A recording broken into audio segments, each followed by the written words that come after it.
La mayoría de la gente que ha leído la Biblia o que simplemente conoce algo de historia antigua, tiene una imagen muy, muy definida de los samaritanos. Sí, la idea de un grupo de origen medio incierto, quizás mixto. Exacto, con quienes los judíos de la antigüedad tenían una relación complicada, por decirlo de una forma suave. Y esa idea viene en gran parte, claro, del segundo libro de Reyes, pero sobre todo la cimentó un historiador del siglo I, Flavio Josefo. Y esa se convirtió en la versión oficial, ¿no? La que casi todo el mundo aceptó durante siglos. Totalmente. Pero es solo eso, una versión. Una que servía a una agenda muy, pero muy específica. ¿Por qué? Porque si le preguntamos a los propios samaritanos, ellos nos cuentan una historia radicalmente diferente. Ah, claro. En su relato, los auténticos y originales israelitas son ellos. Y los que se separaron, los que crearon una nueva facción, fueron los judíos. A ver, un momento. Eso es fascinante. O sea, no estamos hablando de una pequeña diferencia de opinión. Para nada. Tenemos dos historias de origen que son un reflejo exacto, pero invertido la una de la otra. Una verdadera batalla de narrativas. Es una de las disputas de identidad más antiguas y mejor documentadas que tenemos. Y nos dice muchísimo sobre cómo se construye la historia, la memoria de un pueblo. Bueno, pues vamos a desmenuzar esto. Empecemos por la versión más influyente, la que marcó la pauta. Hablemos de Flavio Josefo. Dale. Lo curioso es que, según las fuentes, él no nos da una sola explicación, sino dos. Como si tuviera un plan A y un plan B para desacreditarlos. Exacto. Josefo era un personaje complejo.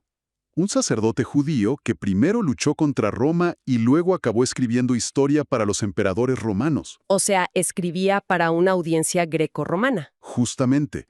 Y parte de explicarles el mundo judío era definir a sus vecinos, los samaritanos. Su primera historia es, en esencia, una expansión del relato bíblico. Del segundo libro de Reyes, la caída del reino del norte de Israel. Precisamente, Josefo cuenta que en el siglo VIII antes de la era común, los asirios conquistaron ese reino, se llevaron a gran parte de la población israelita y para repoblar la zona trajeron colonos. De otras partes de su imperio. Sí, específicamente de una región en Persia que él llama Chuzas. Ah, y de ahí viene ese nombre despectivo que a veces se usaba para ellos, cuteos. Exactamente, Choutayoi, en griego. Y según Josefo, estos nuevos habitantes pues trajeron a sus propios dioses. Pero la cosa no les fue bien. ¿Qué pasó? Cuenta que los asoló una plaga terrible. Y ellos lo interpretaron como un castigo del dios local, al que no estaban adorando bien. Lógico. Así que le pidieron al rey de Asiria que les enviara un sacerdote israelita de los exiliados para que les enseñara los ritos correctos. Es una historia curiosa. O sea, aprenden a adorar al Dios de Israel casi por una emergencia sanitaria. Y según Josefo, lo hacen de forma imperfecta, mezclando sus viejas creencias con las nuevas. Pero aquí viene el verdadero veneno de su argumento. A ver. No se queda en el origen extranjero. Añade una acusación moral muy potente. El oportunismo. Uf, qué fuerte. O sea, no solo los llama extranjeros, sino que los acusa de ser falsos amigos. De cambiar de bando según les conviniera. Es una acusación durísima y la repite varias veces. ¿Qué dice exactamente? Dice que cuando a los judíos les iba bien, los samaritanos se acercaban y decían, somos familia, descendemos de José, somos parientes lejanos. Pero en cuanto la cosa se torcía para los judíos, negaban cualquier parentesco. Vaya. Decían, no, nosotros no tenemos nada que ver con ellos, somos inmigrantes de otra nación. Es una acusación de conveniencia política, de falta total de lealtad. Ok, esa es la primera versión. Extranjeros y oportunistas. Pero luego, en otra parte de sus escritos, Josefo cambia de estrategia por completo. Totalmente. Ya no se trata de asirios ni de plagas. Es un drama familiar, casi un escándalo político en Jerusalén. Así es. Esta segunda historia la sitúa mucho más tarde, en la época de Alejandro Magno, siglo IV antes de la era común. El protagonista es un hombre llamado Manasés. De la élite sacerdotal de Jerusalén, si no me equivoco. De la mismísima élite. Era el hermano del sumo sacerdote. El problema es que Manasés se casa con Nícaso, la hija de Sanbalat, el gobernador persa de Samaria. Un matrimonio mixto, algo que en esa época era una fuente de tensión Enorme. enorme. Los ancianos de Jerusalén se escandalizan y le dan un ultimátum a Manasés. O te divorcias de tu esposa extranjera, o tienes prohibido volver a acercarte al altar. Lo ponen entre la espada y la pared, su carrera o su matrimonio. Y es ahí donde entra su suegro, Sanbalat, y le hace una oferta que lo cambia todo. La contraoferta. Una contraoferta espectacular. Le dice, ¿te quieren echar de Jerusalén? No te preocupes. Yo te voy a construir un templo para ti en el monte Gerizim, idéntico al de Jerusalén. Y no solo no vas a perder tu estatus, te voy a convertir en sumo sacerdote. Le ofreció su propio feudo religioso. Básicamente, y por lo que cuenta Josefo, Manasés no se fue solo. Claro, ese es el punto clave de su argumento. Exacto. Dice que muchos otros sacerdotes e israelitas en matrimonios mixtos, que se sentían marginados, vieron esto como una oportunidad. Hicieron las maletas y se fueron al norte con Manasés.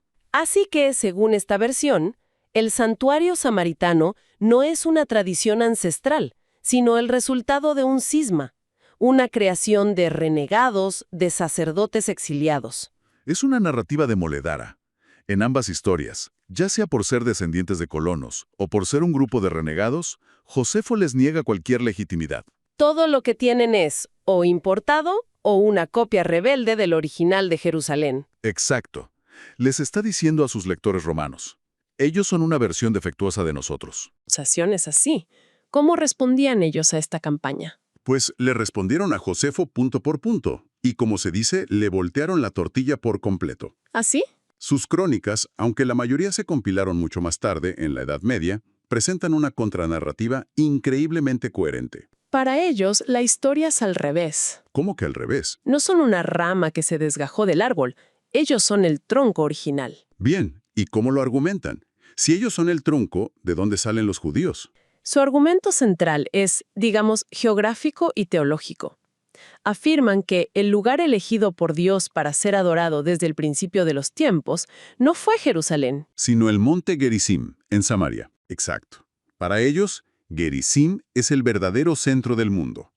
Por lo tanto, quienes se mantuvieron fieles a ese lugar sagrado original son los verdaderos herederos de la tradición. Entonces, en su versión, ¿quién es el que traiciona esa tradición y provoca la división? El villano de su historia es una figura bíblica, el sacerdote Elí. Elí, del libro de Samuel. Él mismo. En sus crónicas, los samaritanos lo describen como un sacerdote de una línea secundaria, un hombre ambicioso que quiso usurpar el sumo sacerdocio, que según ellos pertenecía a otra familia. ¿Y qué hizo Elí al no conseguirlo? Al verse frustrado, según el relato samaritano, se rebeló. Abandonó el santuario legítimo en el monte Gerizim y se fue al sur, a un lugar llamado Silo. ¿Y ahí? Ahí montó su propio templo pirata, una réplica del original, y empezó a atraer seguidores. Esa facción disidente, fundado por un sacerdote renegado, sería el origen de lo que luego se conocería como judaísmo sefaradí. Espera, para. Un sacerdote renegado, con ambición de poder, que rompe con el santuario principal, construye un templo rival y se lleva a un montón de seguidores. ¿Te suena? La estructura de esa historia es idéntica a la que cuenta Josefo sobre Manasés. Exactamente. Es la misma plantilla narrativa, pero con los nombres y lugares cambiados. Es como si hubieran tomado la acusación de Josefo y se lo hubieran devuelto. La misma acusación. Ustedes son el resultado de un cisma provocado por un sacerdote corrupto. Es la versión antigua del meme de los dos Spider-Man señalándose el uno al otro. Totalmente. Tú eres el cismático. No, el cismático eres tú. Es demasiado perfecto para ser una coincidencia. No es ninguna coincidencia. Es una respuesta polémica directa. Un ejemplo brillante de cómo se usa la narrativa como un arma en una guerra de identidades. O sea, ¿ambos se sentían herederos de la misma tradición? Y para afirmar su propia legitimidad, necesitaban demostrar que el otro era el impostor, el que se había desviado. La historia de origen se convirtió en el campo de batalla. Esto nos deja con un panorama muy claro, pero a la vez muy confuso. Tenemos dos relatos antiguos que se excluyen mutuamente y ambos son propaganda pura y dura. Diseñados para ganar una discusión, no para ser objetivos. Entonces, ¿cómo se aproximan los académicos modernos a esto? ¿Cómo intentan averiguar qué pasó realmente? El enfoque moderno es, lógicamente, no creerse ninguna de las dos versiones al pie de la letra. Se las trata como lo que son: literatura polémica. ¿Y se buscan otras pistas? Exacto.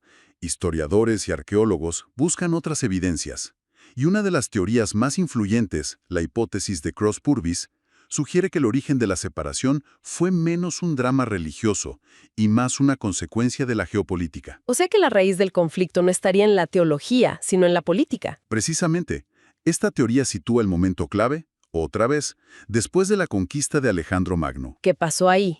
Antes de Alejandro, la élite que gobernaba Samaria tenía mucho poder, pero cuando llegan los griegos macedonios, cambian las reglas.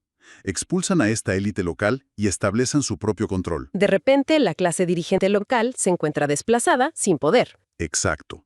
Y según esta hipótesis, esta élite se habría trasladado a la cercana y antigua ciudad de Siquem, a los pies del monte Gerizim. ¿Y allí?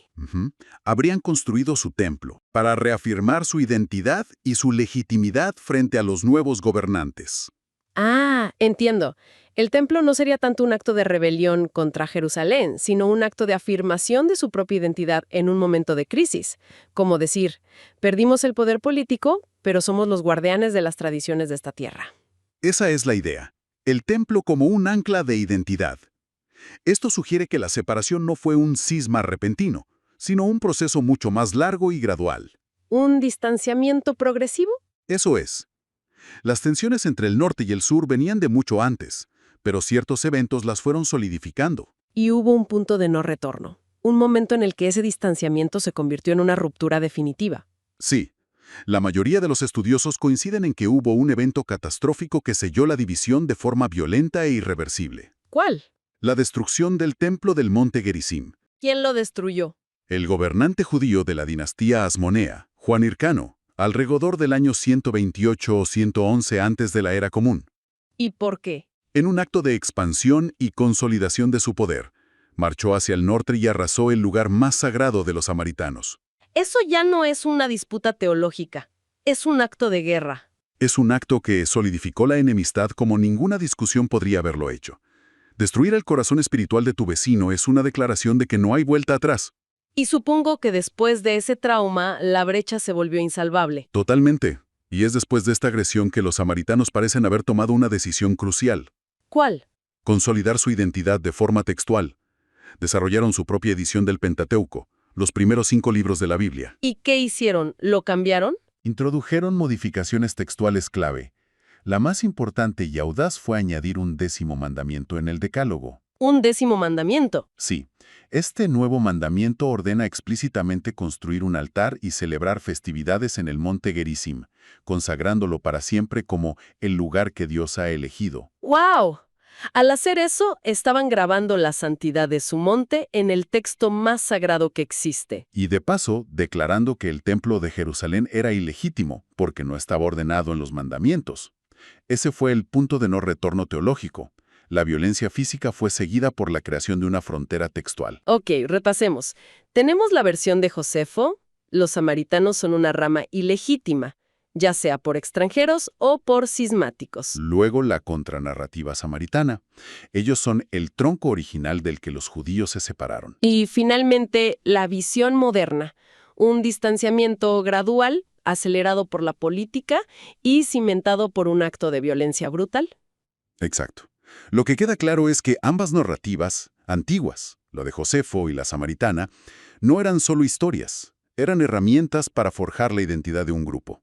Definiéndose en oposición al otro. Una parte crucial de ese proceso. El relato del origen no era solo para decir venimos de aquí, sino para gritar nosotros no somos como ellos. Y al final, lo que queda es una idea que va mucho más allá de esta disputa de hace 2 milenios. Sí, plantea una pregunta fundamental. Lo fascinante es que ambas comunidades necesitaron una historia de traición para solidificar quiénes eran. No bastaba con decir, adoramos en esta montaña.